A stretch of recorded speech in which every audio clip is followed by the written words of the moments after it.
Hey, it is me, your girl Denise. Okay. So I'm back. I am on my bus now. I did say that I was going to come back on and finish off my video that I did, the short video I did this morning before I started work. The story I was talking about is about the prophet Hosea. And for those that are Bible students that read your word, that you know the story of Hosea. For those that do not know, basically this is a man that God chose to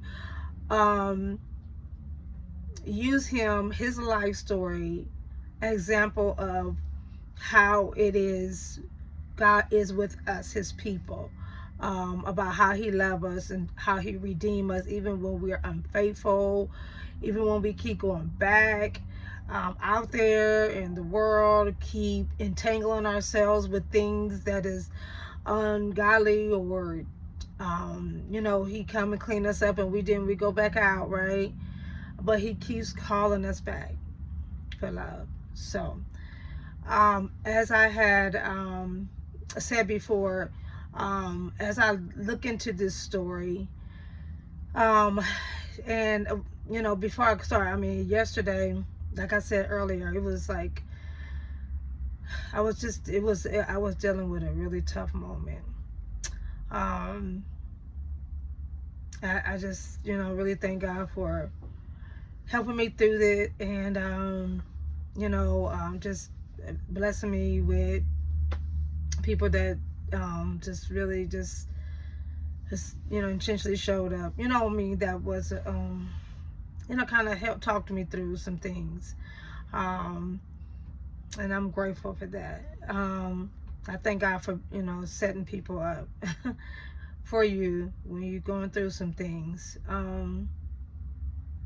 So to those, I'm grateful. Thank you so much. You know who I'm talking about. I had stated some before, some years ago, over 30 years ago, there was a prophecy that some was prophesied over my life, and at that time I didn't understand it. I couldn't see it. But now, as I go through this life journey, as I'm going through things, and that God is teaching me about relationships, I can see it much more clearer now. Have a little bit more clarity. So with Hosea, when his wife kept going back out there, he went back for her. Not because it was easy, and not because it didn't hurt, but God was using that to show Hosea his love for us. So through Hosea's life, God was revealing his own heart towards us. And I'm using that personally for me, towards me, his love towards me. Even when we wonder, if I wonder, I mean, we've all done that, right? In this life journey of living for God, sometimes we get off track, or we allow somebody to get us off track, or we allow ourselves to get off track. And even when we're inconsistent, even when we love God one moment, then we go and seek something else, chase after something or someone else the next moment. God keeps calling us back. So, as I was thinking, I remember a time also, I don't know, God got to be like 8 years ago or something like that.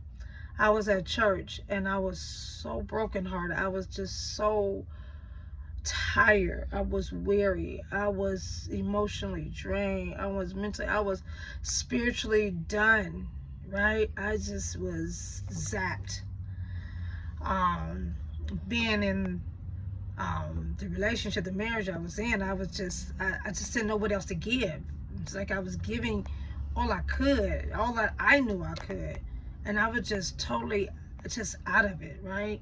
And I remember going forth in the Lord and crying out to God, praising God, worshiping God, and at the same time hurting and like I don't know what to do. I'm tired. So I remember falling down at the altar steps, beating the steps, just beating, crying out to God and saying, God, I am tired. I am tired. I can't take anymore. I am tired. Please, please relieve me. Help me through this. I don't know what to do. I just kept beating the steps and crying. I was just done. Everything. I was just. So the thing is that sometimes when we go through those things, those moments, God doesn't always take us immediately out of it, right? Those are the moments those are teaching moments. I didn't see it, but now, as I went on and went through my journeys, went through different seasons, went through, finding me and getting a better intimate relationship with God, having a closer relationship with God through that hard times. Now I can see clearly how God was dealing with me in that area of relationships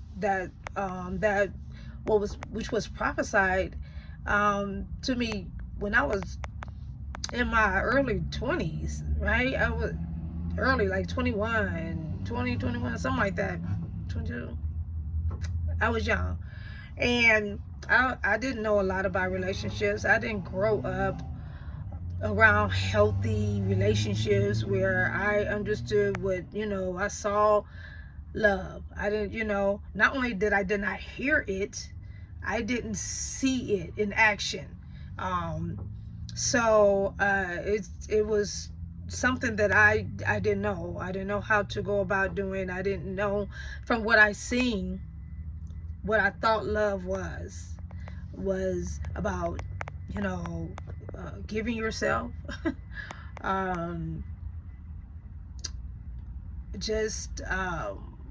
don't know. That's it at that time. Just giving yourself. You know, as a woman, I don't know. I just didn't have. I didn't have that. I didn't have anyone to teach me about that. So as I started going to church, and when I gave my life to the Lord, and I started in connection with different people, and I remember this first time I was at church, and as I got a little older, like in my teenage, like late teenage, 18, 19, whatever, and somebody came up to me. It was a woman from the church. She was an older woman, older than me. And she, was hugging me. Different people was like, "Oh, I love you." I'm like, "Love me? How you love me? You don't know me." I didn't understand the agape love, right? So, but I can see now, God has truly worked and revealed things to me in my life. So, people have entered my life for seasons. People have exited my life. Some connections felt one-sided.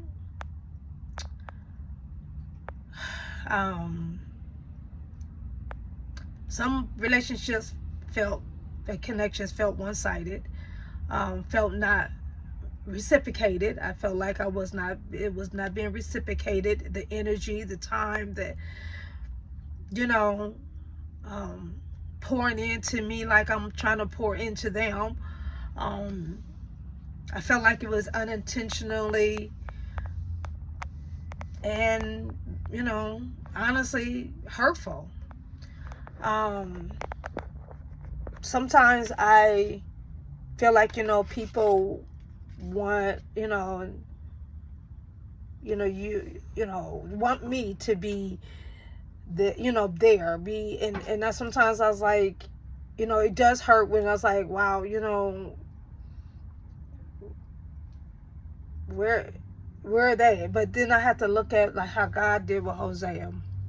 Like, even when it's not, when we don't love God back like we, of course we can never love God the way and as much as he loves us, right? But we can be intentional about loving God, about serving God, about being obedient, being submissive. So even that, with that, God showed me that his love for us is even when we don't give it back. So to keep, not that, you should, as an individual, allow someone to run over you, or you just exasperate yourself of trying to build a relationship or a friendship or whatever, and you're just exhausted and you just keep on giving and giving. I'm not saying, yes, you give, you still love. And so that's what I'm seeing for me, for that. But with Hosea's story, it does remind me of God's, God sees differently than we do. I'm thankful, aren't you?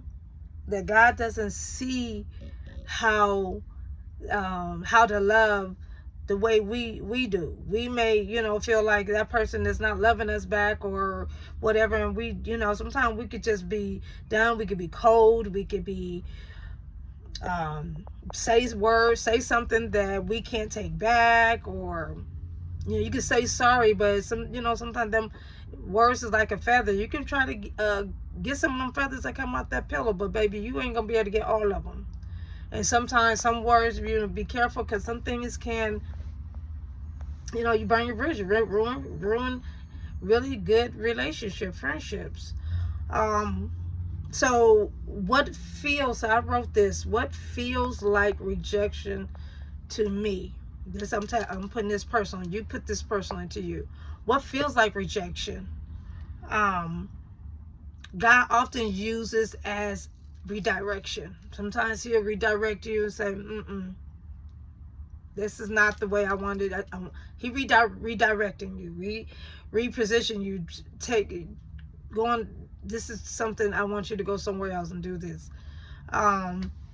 What feels like loss, God uses to teach discernment.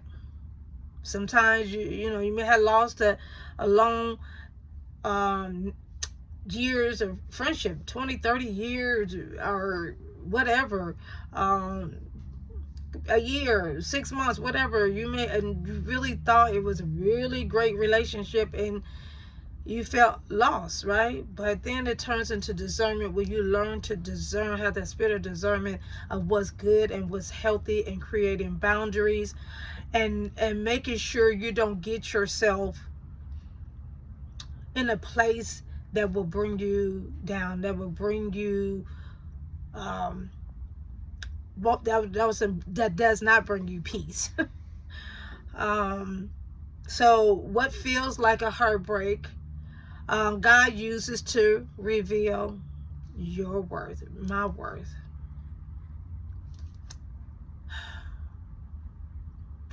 That heartbreak, and God will use that to rebuild your self-confidence, knowing that you don't have to go chase, because if you chasing, that means something is running from you, right? Your worth. So God's showing me my worth through his eyes, not through the actions of others. So I have to just kind of like back up and just kind of refocus, reprioritize, and make sure that I'm staying excuse me, healthy and whole as I go through these different seasons. So Hosea's story isn't just about romantic love. It's about God's a relentless love for us, for his people, and his desires to redeem, to restore, and to realign our hearts with him. So it's amazing. I'm so grateful that God is that God that he would never, ever, ever, ever leave me. He would never, you know, just mistreat me, treat my heart wrong. I mean, we know that God is love, right? So it's just me thinking about this reminds me of what God has done for me over the years. And even now, excuse me, even now, I think about, you know, the relationships with, even with family, or just friends, people, just, you know, I'm that type of person. I really pour. I really try my best to be as present and as available as I possibly can. I try to, you know, see my grandkids. I just try to be there. And I'm, you know, sometimes I feel like so overwhelmed because I mean, I'm just one person and I can't do it all by myself. I can't make a relationships by myself. You know, if people want relationship with me, it takes two, right? You know, I'm not just talking about in male female relationship. I'm also talking in family. You know, so it's just something I want to share. I hope you got an understanding. I know I was like going in circles, but the point of it all is this is about God's love, his redemption, and his covenant with us. And so taking that, and I'm going to use that as I go through the journey of love, whether they stay or whether they go. All right, have a good day. Bye.